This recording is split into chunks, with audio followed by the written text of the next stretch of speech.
Binance just came out with a massive announcement supporting the Terra Luna Classic community. However, we need to act right now to capitalize on this potential. When we go over to Twitter, we can see that CZ Binance just tweeted and said LUNC burn in Binance, a blog post. And if we click on this and actually read into what he was talking about, this is some critical information for us to know. And the future of Terra Luna Classic could be dependent on what's inside of this. Let's go through and highlight a couple things. First off, there was a big question that was asked on a Twitter space earlier today, and that was, will Binance support LUNC burn of 1.2% for every trade on Binance? And this becomes a difficult subject, and this gets talked about quite a bit about the game theory and some of that goes on behind these transactions. Right here is highlighted of what Binance is saying.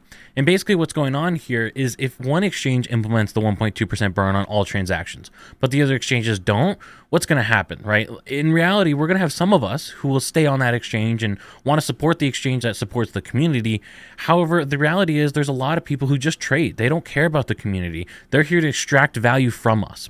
And so what happens with those people is they're going to go on another exchange. So let's say Binance implements 1.2% for every transaction, every spot trading fee. What's going to happen is some of those people who want to just extract from the community, they're going to go to, let's say, KuCoin, and they're going to trade on KuCoin and not have a 1.2% fee. And they're going to just try and get the maximum value out and extract it out of the community as possible. And that's obviously a problem, right? And so if only Binance implements this, it's not really going to help anything. The volume is going to move from Binance over to those other exchanges. And that's why all these exchanges need to operate together. It's either an all or none scenario.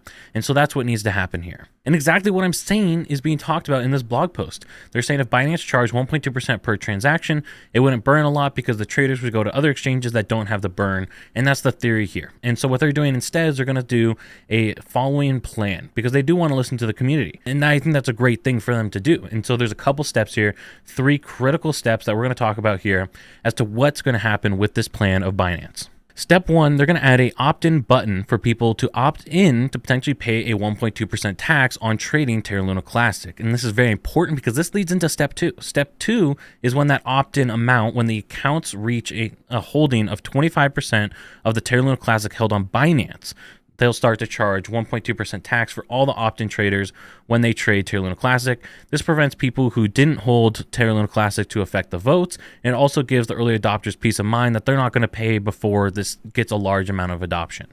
So step 2 boils down to something really simple. They need accounts to have a total holdings of 25% of the Terra Luna Classic on Binance to opt into this 1.2% fee. And at that point, then that fee is actually going to be implemented. So you're going to opt in, and initially it's not going to have 25%, of course. It's going to have 5%, 10%, whatever the number is. And so what's going to happen is the fee is not going to be charged until we hit that threshold. So that's a really important step, and that's going to let us progress into step 3. Step 3 is where things get really critical for us. Stop right there. The vast majority of you are not subscribed and don't have your notification bells turned on. Do that right now so you don't miss another video just like this. When the opt-in traders reach 50% of the total trading volume on Binance, they will roll out the 1.2% trading tax for all Terra Luna Classic trading. This prevents large Terra Luna Classic whales who may hold large amounts but don't actively trade to influence the votes. So essentially right here, the important distinction is for step 2, let's highlight this again, the accounts reach a holding of 25% of the total Terra Luna Classic held on Binance. So step 2, we need 25% of all Terra Luna Classic held on Binance to opt in. But when we come down to step 3, we need the opt-in traders to reach 50% of total trading volume on Binance for Terra Luna Classic. So there's an important distinction. One, we need 25% of the account or the value of Terra Luna Classic on Binance to opt in. The other one, we need the trading volume, the active trading to be opt-in. And this is where we need to act right now, because if the thresholds for step 2 cannot be reached within a month of completing step 1 or falls back below the threshold in the future, they will remove the opt-in feature to keep a simpler user experience.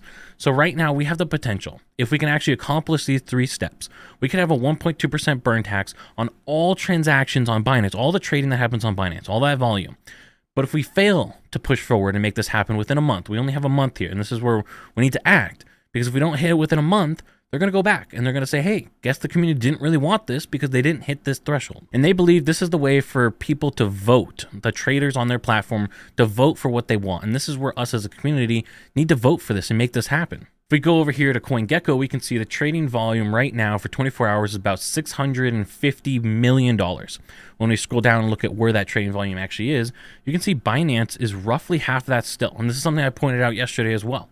We need to get Binance on board, and we need to push for this to happen, because just this one step forward, this would potentially start a domino effect of other exchanges saying, hey, people really wanted this, let's implement it on our platform. So that's where we need to go and support Binance and try and hit these different thresholds, because this could increase the amount of Terra Luna Classic burned daily by 3-fold. I mean, we could burn so much more than what we could just burn on chain. And just to highlight this potential again for you guys, with our 24-hour trading volume, Binance being roughly half that, as you guys can see in the bottom corner now, $350 million of volume would equate to 1.36 trillion Terra Luna Classic. That means on a daily basis, if we burn 1.2%, we could be burning an absolutely insane amount of Terra Luna Classic. We'd be burning over 10x what we've been currently burning. When we hop over to Stakeman, you guys can see pretty clearly. 2 days ago, we burned about 380 million Terra Luna Classic. Yesterday, 383 million Terra Luna Classic. So we're still burning a lot, but if we were able to actually get Binance to go on board and burn 1.2% of this, we'd be burning over 10 billion, probably 15 billion Terra Luna Classic a day just from Binance. And that's why this is so critical. This would be over 30x the current burning. If you guys want to understand why this is so critical for us to get the support of these major exchanges, be sure to check out this video up here where I talk about the potential of Terra Luna Classic and what these exchanges support could actually do for the future of Terra Luna Classic.